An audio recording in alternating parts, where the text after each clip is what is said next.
রহিমা, এই রহিমা, কোথায় আছিস? কখন থেকে ডাকছি তোকে, কই যে থাকিস? এই তো আম্মা, আমি রান্না করতেছিলাম। কি হয়েছে বলুন, আমাকে কি করতে হবে বলুন আম্মা। কি করতে হবে মানে? এই দেখছিস না সোফার এক কোণে কিছুটা ময়লা জমে আছে? সারাদিন শুধু কাজে ফাঁকি দিস তাই না? তুই কি জানিস আমার এই সোফাটার দাম কত? এটা আমি বিদেশ থেকে আনিয়েছি। তোর পুরো 1 বছরের বেতন দিয়েও এই সোফার দাম হবে না। তুই গাফিলতি করে আমার এত দামের সোফাটা নষ্ট করে দিতে চাস? ভুল হয়ে গেছে আম্মা, আমি আসলে খেয়াল করিনি। তাছাড়া সকাল থেকে এত কাজের চাপ, আমি এক্ষুনি পরিষ্কার করে দিচ্ছি আম্মা। চুপ! তোদের মতো কাজের লোকেরা না শুধু অজুহাত দেখায়, কোনো একটা কাজও সুন্দর করে করতে পারিস না, শুধু ফাঁকিবাজি আর খাওয়ার দান্দা। আজ বাসায় মেহমান আসবে, দুপুরের খাবারটা যেন খুব ভালো হয়, কোনো কিছু যেন কমতি না থাকে। যদি কিছু ভুল করিস না তাহলে তোর এই মাসের পুরো বেতন কেটে দিব, বুঝতে পেরেছিস? সামিরা, সকাল সকাল তোমার হলোটা কি? তুমি শুধু শুধু রহিমার উপর মেজাজ দেখাচ্ছ কেন? ও তো সারাদিনই কাজ করে, যথাসাধ্য পরিশ্রম করে, এত কাজ একা একা করে। একটু একটু ভুল হতেই পারে। রহিমা গরিব হতে পারে, কিন্তু খুবই সৎ এবং আমানতদারি। কত বছর ধরে আমাদের বাসায় কাজ করছে। যখন তখন তুমি ওর সাথে এরকম খারাপ ব্যবহার করতে পারো না, এটা ঠিক নয়। তুমি চুপ করো। ঘরের খবর তুমি কি করে বুঝবে? এসব লোকদের সাথে ভালো ব্যবহার করলে এরা মাথায় উঠে বসবে। তাছাড়া আমার স্ট্যাটাস আমাকেই খেয়াল রাখতে হবে, না হলে ওরা আমার স্ট্যাটাস বরবাদ করে ছাড়বে। স্ট্যাটাস স্ট্যাটাস স্ট্যাটাস, সারাদিন এসব বলে বলে তোমার গলা শুকিয়ে যায় না? এগুলো শুনতে আমার আর ভালো লাগে না। আল্লাহ আমাদের কত কিছু দিয়েছেন, আল্লাহর কাছে শুকরিয়া আদায় করা উচিত। অথচ তার পরিবর্তে তুমি অহংকার করো। মনে রেখো সামিরা, সম্পদ আল্লাহর দান, এগুলো আল্লাহ পরীক্ষা করেন। আল্লাহ যেমনটি দিয়েছেন তেমনি নিতেও পারেন। তাই বলছি, অহংকার করো না। হয়েছে হয়েছে হয়েছে হয়েছে, তোমার আর আমাকে জ্ঞান দিতে হবে না। আমার মাথায় যথেষ্ট জ্ঞান রয়েছে। তুমি অফিসে যাও আর মনোযোগ দিয়ে ব্যবসা সামলাও। আমার সম্পদ কিছুই হবে না। তুমি কি ভুলে গেছো আমার এত বড় ব্যবসা, এত ব্যাংক ব্যালেন্স, এত বড় ফ্ল্যাট, এগুলো এমনি এমনিতে হয়েছে? এগুলো কখনোই এমনি এমনি হয়নি, আমার বুদ্ধির জন্যই হয়েছে। হাই খোদা, তোমার এসব ভুল ধারণা জানি না কবে ভাঙবে। বুদ্ধি দিয়ে কেউ কোনোদিন সম্পদ অর্জন করতে পারে? যদি আল্লাহ না দেয়, হয়তো একদিন তোমার এই অহংকারের পতন হবে। কিন্তু আফসোস লাগছে, তুমি আমার স্ত্রী। যাই হোক, আমি অফিসে গেলাম। রহিমার সাথে আর রাগারাগি করো না। রহিমা, তুমি কাজে যাও। যাও যাও, অফিস সামলাও। এই রহিমা, তুই আগে আমার সোফাটা পরিষ্কার কর, এরপর আমার জন্য 1 কাপ চা নিয়ে আয়। আমি রুমে গেলাম।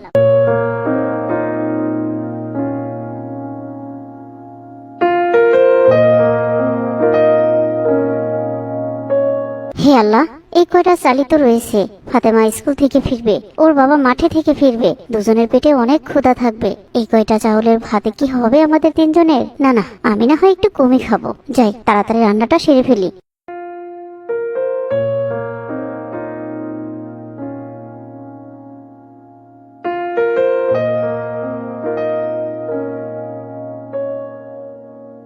উফ, আজ বড্ড গরম পড়েছে।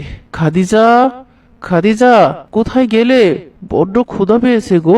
খাবার কি রান্না হলো? আমাকে একটু পানি দাও দেখি। এই নাও পানি, তুমি হাত মুখ দিয়ে ঘরে গিয়ে বসো, আমি তোমার জন্য খাবার নিয়ে আসছি। মা, ও মা, আমারও খুব ক্ষুধা লেগেছে, তাড়াতাড়ি আমাকেও কিছু খেতে দাও। বাবা, ও বাবা, চলো আজ আমরা একসাথে খাবো। ঠিক আছে রে মা, চল। আমারও খুব ক্ষুধা লেগেছে। আজ বাইরে প্রচুর রোদ ছিল, মাঠে কাজ করতে করতে একেবারে ক্লান্ত হয়ে গেছি। চল চল, ঘরে চল। ঘরে তো তেমন কিছু ছিল না, ওই যে কামাল চাচার পুকুর পাড়ে থেকে কমলি শাক তুলেছিলাম, খুব মজা করে রান্না করেছি, সাথে আবার ডাউলও আছে। তোমরা দুজনে পেট ভরে খেয়ে নাও। বাবা, ও বাবা, কতদিন হলো আমি মাংস দিয়ে ভাত খাই না, তুমি একটু বাজার থেকে মাংস কিনে আনতে পারো না? কি বলছিস মা? 3 মজুরের কাজ করি, মাংস কেনার টাকা কোথায় পাবো? তবে তুই চিন্তা করিস না, কয়েকদিন পর আমি তোকে মুরগির মাংস এনে দেব। এখন ডাল আর শাক দিয়ে খেয়ে নে দেখি।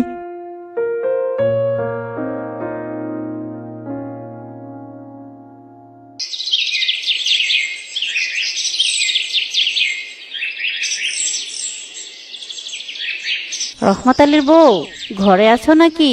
রহমত আলীর বউ, একটু এদিকে এসো দেখি, তোমার সাথে খুব জরুরি একখানা কথা আছে। আসসালামু আলাইকুম। আরে কাকিমা, আমার কাছে কি মনে করে আসছেন? আসুন আসুন, বসুন। আপনার কি কোনো কাজ করে দিতে হবে? হ্যাঁ রে হ্যাঁ, সেই কারণে তোর কাছে আসলাম। বাড়িতে আমার কয়েক বস্তা চাউল একটু কুলো দিয়ে ঝেড়ে দিতে হবে। আসলে চাউলগুলো অনেকদিন ধরে স্টক করে রাখা হয়েছিল তো, ওগুলো বাজারে বিক্রি করতে নেবে। তুই যদি একটু কুলো দিয়ে ঝেড়ে দিতি তাহলে খুব ভালো হতো। তুই চিন্তা করিস না, আমি তোকে অবশ্যই পারিশ্রমিক দিব। বেশি না রে, 7-8 বস্তা চাউল হবে। আমি না হয় তোকে কেজি চারেক চাউল দিয়ে দেব। ঠিক আছে কাকিমা, আমারও ঘরে খাবার কিছু নেই, 4 কেজি চাউল দিলে তবু অন্তত 4 দিন চলবে। চলুন, আমি এখনই আপনার চাউলগুলো ঝেড়ে দিয়ে আসছি।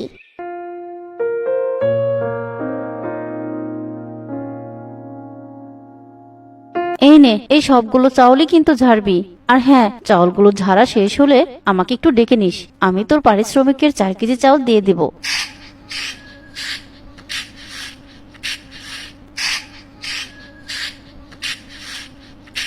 আহ, হাত দুখানা একেবারে ব্যথা করছে। এতগুলো চাউল সহজে কি আর ঝাড়া যায়? যাই হোক, আমার স্বামী মাঠে কত কষ্ট করে, এই কয়েক বস্তা চাউল ঝেড়ে দিলে যদি 4 কেজি চাউল পাই তবুও তো 4 দিন খাওয়া যাবে। যত কষ্টই হোক আমাকে সবগুলো চাল ঝেড়ে শেষ করতেই হবে। আল্লাহ যে আমাকে এই কাজের ব্যবস্থাটা করে দিয়েছেন সেটাই তো অনেক বড়। তাহলে যে আজ কি রান্না করতাম, মেয়েটা আমার স্কুল থেকে ফিরেই ভাত চেয়ে বসবে। খাদিজা, এই নে তোর চাউল, আর এটা রাখ। এখানে একটু মাংসের তরকারি রয়েছে, গতকাল মেহমান এসেছিল, বেশ কিছু তরকারি বেশি হয়েছে, ভাবলাম ফেলে দেব কি তোকে দিয়ে দিই। কিছু মনে করিস না রে, এখানে 2-1 টুকরো মাংস রয়েছে, কিন্তু ঝোল রয়েছে অনেকখানি, তোর মেয়েটাকে দিস। কাকিমা, আপনাকে যে কি বলবো, বেশ কিছুদিন হলো আমার মেয়েটা মাংস খেতে চাচ্ছিল। আপনি যা দিয়েছেন সেটাই অনেক কিছু। যাই হোক, এখন আমি যাই, বাড়িতে গিয়ে আবার আমাকে রান্না করতে হবে।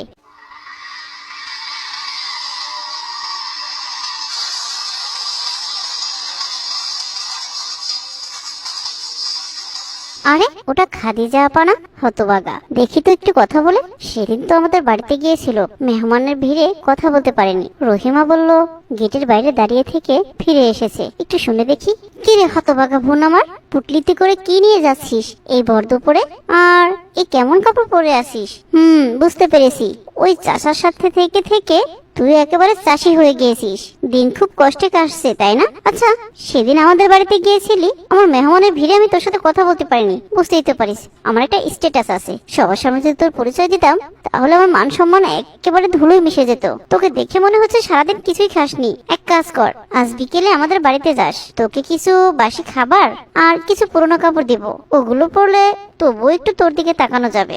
সামিরা, আমি তোর বড় বোন, আমি তোদের বাড়িতে কয়েকবার গিয়েছিলাম। তুই তো এক্ষুনি বললি আমার পরিচয় দিলে তোর স্ট্যাটাস নষ্ট হয়ে যাবে, তাহলে তোদের বাড়িতে আবার যাওয়ার প্রশ্ন আসে কোথায় থেকে? তাছাড়া আমার স্বামী তোদের বাড়িতে আমাকে কখনোই যেতে দেবে না। আর ছেঁড়া কাপড়ের কথা বলছিস, কাপড় তো ছিঁড়বেই, কিন্তু তাতে আমার কোনো দুঃখ নেই। আমি আমার স্বামী ও সন্তানকে নিয়ে খুব ভালো আছি। তোর পুরনো কাপড়ের আমার কোনো দরকার নেই, তুই সুখে থাক। আমি বোন হিসেবে সবসময় এই দোয়াটাই করি। ইস, চাল নেই চুলো নেই, তার আবার বড় বড় কথা। পুরনো কাপড় দেবো না তো কি দিব? তোকে কি আমি ঢাকা নিউ মার্কেট থেকে শাড়ি কিনে দেবো নাকি? আমি আমার স্বামীর ব্যবসার টাকা অপচয় করতে পারবো না। অনেক বুদ্ধি খাটিয়ে ব্যবসা দাঁড় করিয়েছি, সেটা অযথা অপচয় করব না। হ্যাঁ সামিরা, একদমই ঠিক বলেছিস, স্বামীর টাকা অপচয় করা কখনোই উচিত নয়। যাই হোক, আমি এখন যাই, বাড়িতে গিয়ে আমার রান্না করতে হবে। আমার স্বামী মাটি থেকে ফিরবে, আমার মেয়ে স্কুল থেকে ফিরবে। তোর মন চাইলে আমার ঘুরে ঘুরে বেড়াতে আসিস। ওই চাষার বাড়িতে বেড়াতে যেতে আমার বয়েই গেছে। আচ্ছা খাদিজা, তোর পুটলির মধ্যে কি রে? অন্যের বাড়ি থেকে খাবার চেয়ে খাস বুঝি? সামিরা, তুই যাকে চাষা বলছিস সে আমার স্বামী, আমার কাছে আমার মাথার তাজ। তুই তাকে এভাবে কথা বলতে পারিস না। আর হ্যাঁ, অন্যের বাড়ি থেকে খাবার চেয়ে আনিনি, কাজ করে পারিশ্রমিক এনেছি। আমার পুটলির মধ্যে চাউল, এতে অসম্মানের কিছু নেই। আমার স্বামী একা মাঠে কত কাজ করে, আমি তাকে একটু সাহায্য করার চেষ্টা করছি। তুই আমাকে উপহাস করিস না বোন, তুই তোর জায়গায় ভালো থাক। যা যা, চাষার সাথে বিয়ে করে একেবারে ফকিন্নির মতো হয়ে আসিস। আমার কথা শুনলে আজ রাজরানী হয়ে থাকতি। তোকে বলেছিলাম না এমন ছেলেকে বিয়ে করিস না, আমার মতো ব্যবসায়ী লোককে বিয়ে কর। তখন তো খুব বড়াই করে বলেছিলি আমার স্বামী নাকি ঘুষ খায়। এখন দেখ তোর কি অবস্থা, চাষাটা ঠিক মতো তোকে খাবারও দিতে পারে না। সামিরা, আল্লাহ যা করেন ভালোর জন্যই করেন। আমি তোর মতো লোভী নই, আর আমার স্বামী পাক্কা ইমানদার। খেটে খাওয়া হলেও তাকে নিয়ে আমি বেশ সুখে আছি। তোর এমন অহংকারের কথা শোনার আমার একটুও সময় নেই।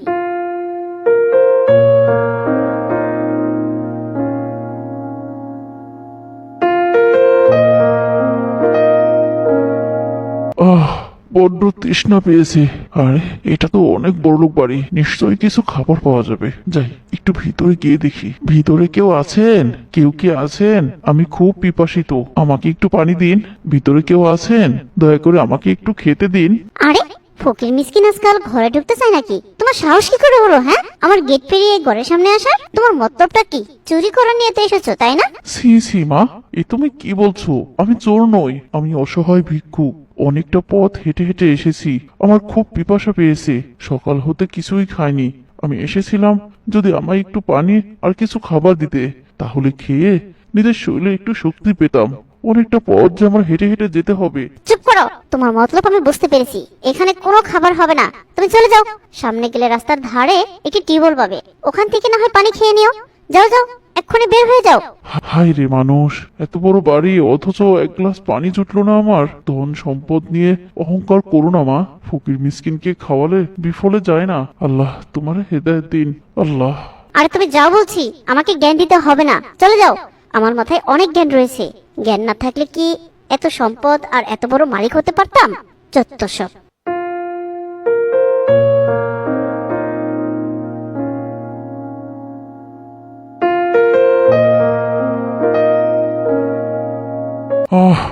আর চলতে পারছি না। ওই তো একটা ঘর দেখা যাচ্ছে, দেখি এই গরিবের ঘরে কিছু পাওয়া যায় কিনা। মা, মাংস না হোক, মাংসের ঝোল দিয়ে ভাত খেতেও খুব মজা।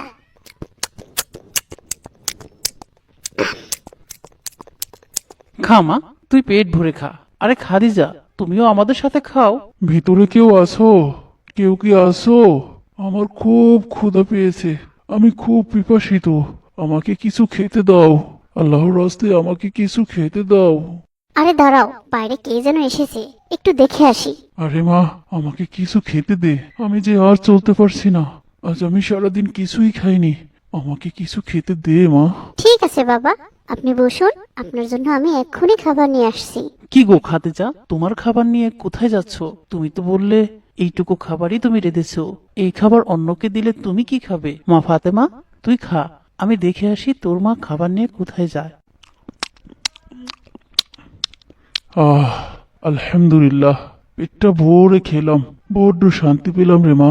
খাদিজা, তোমার খাবার এই চাচাকে খাইয়ে দিলে তুমি এখন কি খাবে? ও নিয়ে তুমি চিন্তা করো না, রিজিকের মালিক আল্লাহ। কার রিজিক কখন কোথায় রাখা হয়েছে আল্লাহ ভালো জানেন। ওটা আমার খাবার ছিল না, তাই আমার খাওয়া হয়নি। এই খাবারটা এই বৃদ্ধ বাবার জন্যই ছিল। হ্যাঁ মারে, তুই নিজে না খাইয়া আমাকে খাওয়ালি, আল্লাহ তোর মঙ্গল করুন।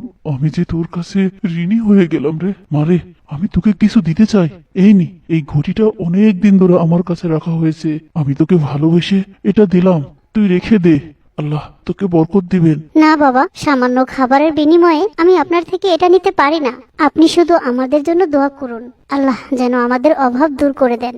তুই এটা রাখ মা, আমি আল্লাহর কাছে দোয়া করছি, আল্লাহ পাক তোদের অভাব দূর করে দিবেন ইনশাআল্লাহ। যে অসহায়কে খাওয়া, যার মধ্যে মানুষের প্রতি ভালোবাসা রয়েছে, যে বিশ্বাস করে রিজিকের মালিক আল্লাহ, তার কোনো অভাব থাকতে পারে না। তুই এটা রেখে দে মা।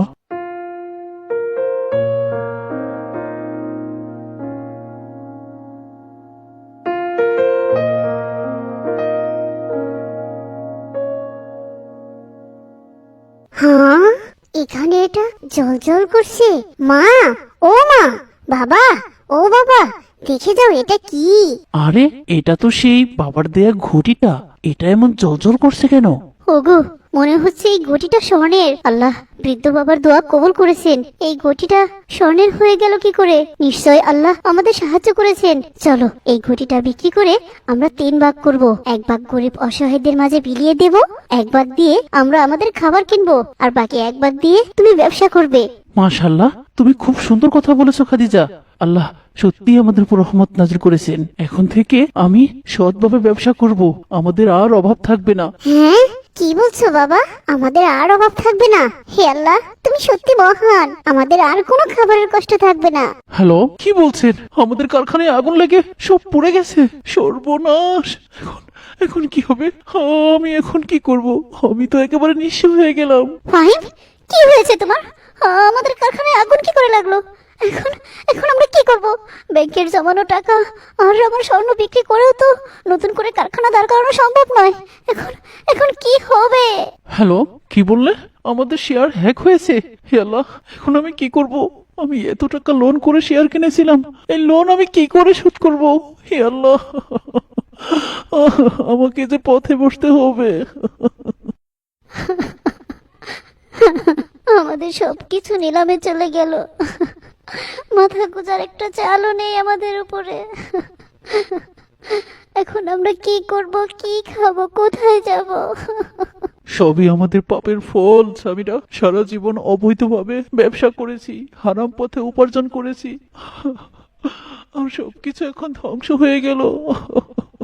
ফাহিম, শুধু তোমার একার দোষ নয়, আমিও অনেক অহংকার করেছি, মানুষকে মানুষ মনে করিনি, নিজের আপন বোনের সাথেও খারাপ আচরণ করেছি, কোনোদিন তাদেরকে 2 টাকা দিয়ে সাহায্য করিনি।